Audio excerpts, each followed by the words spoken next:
ঈদের ছুটি শেষে ঢাকায় ফিরছে মানুষ। ঢাকায় ফেরা নিয়ে আরও জানাতে মহাখালী থেকে যোগ দিচ্ছেন সহকর্মী ইকরামুল কবির। ইকরাম, মানুষ তো ঢাকায় ফিরতে শুরু করেছে, কি বলছেন তারা? কতটা স্বাচ্ছন্দ্যে তারা ফিরছেন? বান্ডেল থাকলে প্রতি সেনমানিতে টাকা বাঁচবে। বিকাশ সেনমানি বান্ডেল কিনে জিতুন প্রতি লেনদেনে।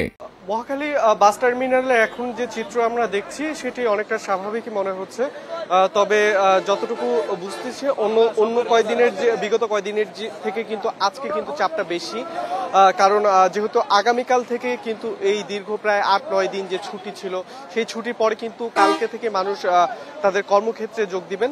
তো যার ফলে স্বভাবতই কিন্তু আজকে বাস টার্মিনালগুলোতে যে মানে কর্মক্ষেত্রে ফেরা যে মানুষ তাদের চাপ বাড়ছে, আমরা তেমনটি আসলে দেখছি।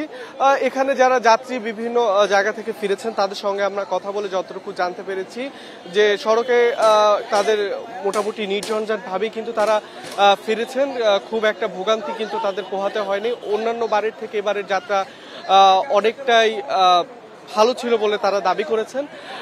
এছাড়া যতটুকু যেটি হয়ে থাকে যে পরিবহনগুলোতে কিছুটা ভাড়া বেশি রাখা হয় ঈদ যাত্রার ক্ষেত্রে, সেটি যাওয়া আসা দুটো ক্ষেত্রে এটি হয়ে থাকে। তো সেটি এবারও হয়েছে কিছুটা, তবে অন্যান্য বারের থেকে কম বলে দাবি করছেন অনেকে।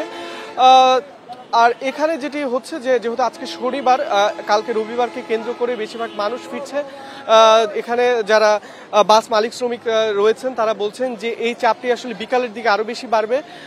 এই মহাখালী বাস টার্মিনালে মূলত ময়মনসিংহ, জামালপুর এই রুট থেকে আসা বাসগুলোই আসলে বেশি, যার ফলে কিন্তু যে চাপ এটি এই কাউন্টারটিতে কিছুটা কম থাকে।